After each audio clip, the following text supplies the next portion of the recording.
Na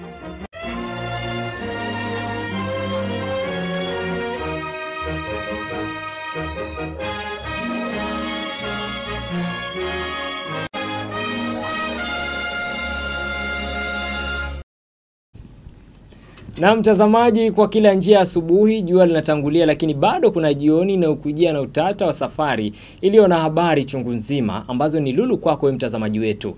Ni siku ya Jumatatu tarehe 5 mwezi Mei 2025. Hii ni taswira ya runinga Al-Shifa saa 1 jioni. Mimi naitwa Joseph Lewa. Zaidi ya watoto 30 wa kiume wakati wa miezi kadhaa na miaka 9 wamelawitiwa katika kipindi cha mwaka mmoja katika eneo bunge la Lamu Mashariki pekee. Kulingana na wakazi wa eneo hilo, matukio hayo yameongezeka kwa asilimia kubwa yakilinganishwa na miaka ya nyuma, wakitaja ukosefu hospitali na vituo vya polisi kumechangia visa hivyo. Hata hivyo, wanaharakati wa kusimamia kesi za kijinsia wameweka kongamano ili kujadili mikakati ya kutatua utata huo katika kaunti hiyo. 5-6 ambazo niko na handle sasa ziko katika stages kadha wa kadha, na pia kuna zingine zinatoka pale upande ya Faza, na kumbuka Faza pia ni area kubwa na area za Kiunga hata wakati mwingine kwa sababu ni mbali. Kwa kweli kuangalia kwamba hizi dhuluma za kijinsia sana sana za watoto kule upande wa Lamu East ya kwamba zimekithiri sana sana upande wa Basuba na Kiunga, ni kwa sababu kuja kuangalia area kama Basuba ni area ambayo the whole world hakuna hata police station moja, so inakuwa ni vigumu kwa wale ambao wanadhulumiwa kuweza kuripoti hizo cases za dhuluma za kijinsia. Between 0 to 9 tuna cases 33 kwa mwaka mmoja mahali pamoja. Hizo ni kesi zile ambazo pekee yake zimekuwa reported. Ni ngapi ambazo hazijakuwa reported? So hii standard operating procedures inaleta washikadau wote kuangalia jinsi gani tunaweza kuensure our efforts zote ziko coordinated in a structured manner. Waziri wa michezo na masuala ya vijana Salim Mvurya amesema kwamba kuna mpango wa kuunda sheria mpya ili kudhibiti shughuli za kampuni za kamari nchini. Mwanahabari wetu Rajab Abubakar amekuandalia taarifa ifuatayo. Waziri wa michezo na masuala ya vijana Mheshimiwa Salim Mvurya ametangaza kuwa wizara yake itashirikiana na bunge la kitaifa kuandaa mfumo wa kisheria utakaodhibiti kwa kina shughuli za kampuni zinazojihusisha na kamari humu nchini. Akizungumza mbele ya kamati ya bunge ya michezo na utamaduni wakati wa kikao kilichofanyika eneo la Diani, kaunti ya Kwale, Mvurya alisema kuwa serikali haitazingatia kufungia au kupigia marufuku kamari kabisa, bali itahusisha wadau wote muhimu ili kuweka mfumo bora na wa haki wa kusimamia sekta hiyo. Unajua hata hii mazungumzo yote ya mambo ya betting na vile naendelea kamari whatever it is, ni kutafuta mfumo ambao utakuwa kwa mujibu wa sheria. Si mfumo wa kufunga, lakini ni kuhakikisha kwamba kuna boreshwa uwajibikaji wa mambo ya sheria. Na nafikiri bunge letu na wadau wengi wanaohusika na hili, hakuna ambaye ametangaza kwamba kutapigwa marufuku ama kufungwa. Aidha, waziri huyo alihakikishia kamati hiyo kuwa wizara yake iko tayari kushirikiana kikamilifu katika kusuluhisha mvutano uliopo baina ya bodi ya kudhibiti na kusajili kamati BCLB na kampuni zinazojihusisha na shughuli hizo. Kwa hivyo ni mjadala ambao tunauangalia vizuri, na hakika mfumo tu unaotafutwa ni mfumo mzuri ambao utakuwa na ulinzi kwa vijana. Mfumo pia ambao utahakikisha katika hiyo biashara imewekwa kwa mfumo na mujibu wa sheria za Jamhuri ya Kenya. Na hakika mabadiliko hayo yote yatahusisha bunge, yatahusisha wadau, ili kuwe na ile inaitwa win-win situation. Kwa hivyo na hakika wakati ambao tutahitajika kupeana maoni kama wizara, pia tutaweza kushiriki katika kutoa maoni. Kwa upande wake, mwenyekiti wa kamati hiyo, mbunge wa Webuye Magharibi Dan Wanyama, aliitaka BCLB kutumia mbinu mbadala za kutatua migogoro badala ya kuchukua hatua kali kama kufuta leseni za kampuni hizo. So nataka tu kusema kwamba licensing board lazima tu itafute njia mwafaka ya kuweza kusuluhisha hii mambo ambayo wako nayo, na sisi kama kamati tuko tayari, kwa vile kuna sheria na kuna mambo ambayo inafanya waajibike Kitu cha muhimu ni licensing board kuhakikisha kwamba sheria inafuata kihalali, lakini pia ipatie nafasi au wangwana wa kufanya biashara ya kamari wafanye biashara yao, ndio tuendelee kuokota hiyo ushuru ambayo kwa sasa tunahitaji sana ili tuweze kumalizia hizi mipango za viwanja ambazo tunajenga. Wanyama aliongeza kuwa hatua hiyo inaweza kuchelewesha au hata kuhujumu maandalizi ya mashindano makubwa ya soka kama vile CHAN na AFCON ambayo yanategemea uwekezaji wa serikali katika ujenzi na ukarabati wa viwanja vya michezo. Kwa hivyo langu ni kuambia Betting and Licensing Board kwamba kitu tunataka kuona ni kwamba tuone kwamba mnakadiria hii mambo ya kamari kwa njia inayofaa, ili hao wangwana pia waweze kupata nafasi ya kufanya biashara ambayo ni halali. Lakini kuwakorofisha, kukosa kuwapatia lisensi, hiyo haitatusaidia, kwa sababu italeta tena uhaba wa department ya sports fund kukosa hela ambazo sasa zinasaidia katika ujenzi wa viwanja zetu hapa Kenya. We have been having a retreat here with various agencies under Ministry of Sports, led by the CS for Sports, to update ourselves on the preparedness to host CHAN and AFCON. Yes. And we are very satisfied with the efforts that have been made by the government and the achievements that are already in place in terms of preparedness, the stadia, the players, and the other logistics associated with these two important tournaments. We had invited other agencies that deal with these planned events. They've given us their reports. We have reviewed them. Where we've noted a few challenges here and there, we have agreed on the way forward, and we look forward to very successful tournaments. And we are happy with the work that the minister and his team are doing. Nikiripotia runinga ya Al Shifa, kaunti ya Kilifi, jina langu ni Rajab Abubakar. Na mtazamaji, tuelekee katika kaunti ya Kwale ambapo familia moja eneo la Diani imejitokeza na kudai kuwa ndio wamiliki halisi wa ardhi ya msikiti wa Kongo ya ekari 16 inayozozaniwa. Familia hiyo inadai ilianza mchakato wa kusaka hatimiliki ya ardhi hiyo mwaka 2005 kwa kwenda mahakamani. Miaka miwili baadaye mahakama ya Mombasa iliamuru sajili ya ardhi ili kuwapa cheti. Wanasema walitenga nusu ekari kwa ajili ya msikiti huo, huku wakishikilia wao sio wanyakuzi wa ardhi kama ilivyodaiwa. Commission of Land inaondoka ikaingia ni National Land Commission ikafanya review. Hii kesi ikafanya review. Ilipofanya review, uamuzi ukawa ni ule shamba ni yetu. Sasa sisi tukashangaa itakuwaje kwamba wale watu wa msikitini wamepata title. Walipataje title? Mbona kesi imerudiwa kama walikuwa na title? Kwa nini ilikuwa review? Na kama ilikuwa hiyo title inaruhusika kuwa ni review, kwa nini review ilikuwa hapo? Hapo tukaingia shaka. Huo msikiti mimi walipokuja wapimaji kuwa kila mtu aseme shamba yake, mimi niliupatia nusu heka kuongeza, labda kutakuwa na maongezo ya mahala popote. Hiyo mimi msikiti niliupa nusu heka. Sisi tayari shamba yetu sisi tunayo. Ikiwa ni wale watueleze taratibu walizofuata paka kupa hiyo title. Watueleze taratibu, watupatie documents. Lakini tunasema bwana, shamba ni yetu. Na mtazamaji, kumbuka kwamba taarifa hizi zinakujia moja kwa moja kupitia kituo chako cha Al Shifa Television Kenya. Unaweza kufanya mitagusano nasi kupitia mitandao ya kijamii. Pale YouTube ni Al Shifa Television Kenya. Wakazi wa Malindi kaunti ya Kilifi wanataka kuchukuliwa hatua za kisheria kwa maafisa wa polisi wanaotumika kuwagawanya wenyeji wa eneo hilo kutokana na misingi ya kikabila. Hata hivyo, wanawataka viongozi wa eneo hilo kufanya maendeleo na kuachana siasa za mapema.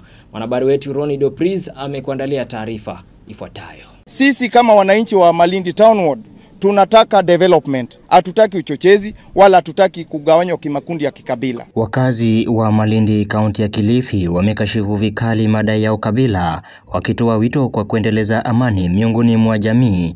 Wametaja kuwa kuna baadhi ya watu ambao wanaleta uchochezi ili kuharibu amani na kuhofia usalama wao.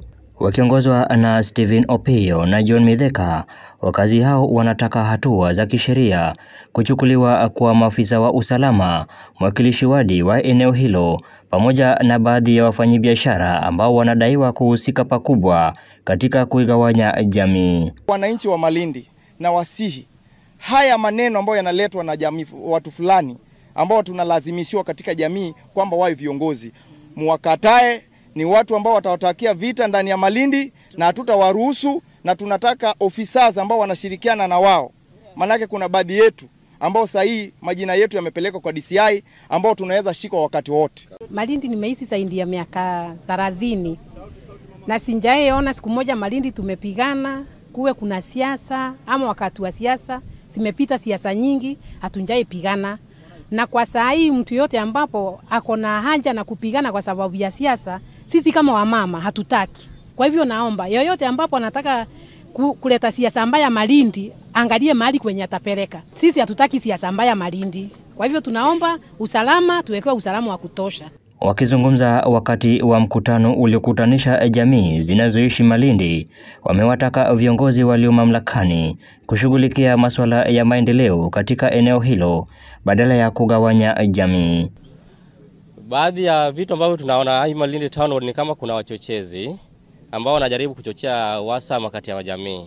Tunawakemea na tunaomba serikali iwachunguze, na serikali pia ichunguze baadhi ya maofisa wake hapa Malindi wa usalama. We have learned that some businessmen and politicians, including some security operatives, are out to cause tribal animosities among the residents of Malindi.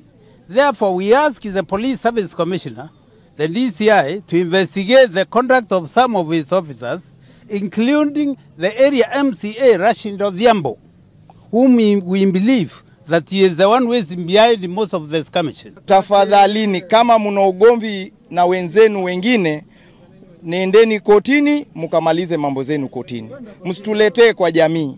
Tunaomba wale ambao wako uongozini, sisi kama wananchi wa Malindi Town Ward tunataka development. Hatutaki uchochezi wala hatutaki kugawanywa kimakundi ya kikabila. Nikiripotia runinga ya Ashifa, jina langu ni Ron Dupris. Na tukisalia katika kaunti ya Kilifi ni kwamba mbunge wa Malindi Amina Mnyazi amepinga mswada wa kuondoa hazina maendeleo nchini CDF, akitaja kwamba umesaidia sana wanafunzi wanaokumbwa na ukosefu wa karo kutokana na umaskini ambao umekithiri miongoni mwa wazazi katika kaunti mbalimbali hapo nchini. Huyu hapa Nuru Farida ana taarifa zaidi. Kitengo hicho jamani kisitolewe. Mbunge wa Malindi Amina Mnyazi amekosoa vikali mswada wa kuondoa hazina ya kitaifa ya kustawisha maeneo bunge NGCDF, akisema kwamba fedha hizo zinawapatia afueni wazazi wasiokuwa na uwezo wa kulipa karo. Amezungumza haya kwenye mkutano wa kutoa basari uliofanyika Malindi, kaunti ya Kilifi, ambapo zaidi ya wanafunzi 1815 wamenufaika na fedha hizo. Mkiondoa hiyo CDF, hata kama ni ile pesa kidogo, hao wazazi watakwenda wapi? Watafanya nini? Si unaona itakuwa ni shida hiyo? Hata kama ni katite, lakini si mnapata. Si wasukuma hiyo hesabu. Kisha kuna mtu ambaye anasema tifanye nini? Sasa kumaanisha CDF ikiondolewa, hii masuala ya basari pia nao CDF ikiondolewa, hao wanafunzi wangu 5419 nitawafanyaje? Nitawafanyaje? Na angalau hii ya CDF tukilipa sisi kidogo, mzazi naye anafanya nini? Anaongeza kile kidogo, mtoto anabaki shule, anaendelea na kusoma. Kulingana na mwenyekiti wa shule za upili Emmanuel Kitsao, kufikia sasa kila mzazi aliyetuma maombi ya basari ameweza kufaidika, tofauti na miaka ya nyuma. Wote ambao wali apply kwa basari wameweza kufaidika katika basari ya Malindi constituency, jambo ambalo halikuwa linakuwa hapo mbeleni, kwa sababu ilikuwa wazazi wana apply kwa basari, lakini kila wakija wanaambiwa kwamba wamekosa ile basari. Mpaka wakati mwingine ikawa ni vigumu kumwelezea mzazi ya kwamba apply basari. Maana anasema mwalimu, mimi nimeapply basari muda wote huu na kila wakati sipati ile basari. Kwa hivyo kwa sasa huwa ni almost 100% kwamba yule anayeapply basari anapata basari. Kwa upande wao, wazazi wameomba serikali kuu kutotoa hazina hiyo, wakitaja kuwa endapo itasitishwa itaathiri masomo ya wanafunzi wengi, wakidai wanafunzi wengi hutegemea basari kuendeleza masomo yao. Mimi kuhusu basari inaniokoa mali kubwa sana. Ninaomba serikali kuu mzingatie mambo ya basari, kwa sababu sisi kuna wazazi wengine hatuna uwezo. Kuna wanafunzi wengi ambao wanatoka katika jamii maskini ambazo bila msaada kama huo hawawezi kuendelea katika masomo yao.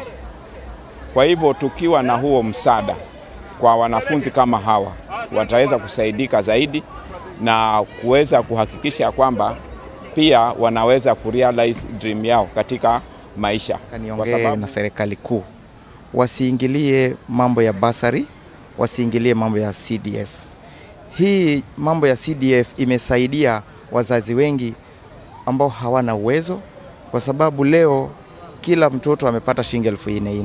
Hiyo 4,400 sasa hii ikiwa amepunguziwa maskini, amepata afueni kubwa sana. Nikiripotia runinga ya Al-Shifa, jina langu ni Nuru Farid. Na mtazamaji, tuelekee kwenye habari za kimataifa ambapo wanajeshi wa Afrika Kusini wanaondolewa kwenye mzozo wa mashariki mwa Jamhuri ya Kidemokrasia ya Kongo wameanza kuwasili nchini Tanzania na watarejea nyumbani baadaye mwezi huu. Hayo yameelezwa na mkuu wa majeshi wa Afrika Kusini, Jenerali Ruzan Mwafanya. Jenerali huyo amesema chini ya mpango wa kuondoka kwa makundi ulianza Aprili 29, wanajeshi wote waliokuwepo mashariki mwa Kongo wanasafirishwa kwa barabara kupitia Rwanda na kisha kuingia Tanzania kabla ya kurejea Afrika Kusini. Wanajeshi hao ni sehemu ya kikosi cha Jumuiya ya Maendeleo ya Nchi za Kusini mwa Afrika SADC kilichotumwa Kongo mwezi Disemba mwaka 2023 kuwadhibiti waasi wa M23. Jumuiya hiyo iliamua kujiondoa Kongo katikati mwa mwezi Machi baada ya M23 kuyakamata maeneo makubwa ya ardhi ya Kongo. Na mtazamaji, tuelekee viwanjani ambapo timu ya Kajiado inayoshiriki divisheni ya kwanza itashukishwa ligi hadi divisheni ya pili baada ya kukosa kufika uwanjani kwenye mechi yao dhidi ya Bumbani Stars. Msimu huu timu ya Kajiado imekosa kufika uwanjani mara 3, ambapo kulingana na sheria ya shirikisho la soka nchini FKF, timu itakayokosa kufika uwanjani mara 3 inashukishwa ngazi. Hii ina maana kwamba pointi ambazo walizipata kwenye mechi za mzunguko wa pili zitaondolewa kwenye msimamo wa ligi ya divisheni ya kwanza. Na kitaifa ni kwamba klabu ya Gor Mahia imelaumu shirikisho la soka nchini FKF pamoja na timu ya Shabana kwa vurugu zilizoshuhudiwa kwenye mechi ya ligi walipokutana siku ya jana Jumapili. Kulingana na ripoti zilizotolewa na shirikisho la soka hapa nchini, takriban watu 72 walijeruhiwa na kupelekwa hospitalini baada ya makabiliano ya mashabiki kuzuka kabla ya mchuano huo kuweza kuanza. Hata hivyo, makamu wa rais wa Kogalo, Sali Bolo, anadai kwamba idadi hiyo ni kubwa zaidi, akielezea kuwa zaidi ya watu 200 walijeruhiwa na mmoja kwa sasa amelazwa ICU. Na mtazamaji, tuelekee kule ugaibuni ambapo tunaangazia uhamisho wa wachezaji. Manchester United imejiunga kwenye kinyang'anyiro cha kumsajili mshambuliaji wa Cameroon ambaye thamani yake inakadiriwa kuwa pauni milioni 60, Bryan Mbeumo mwenye miaka 25 kutoka Brentford msimu wa kiangazi.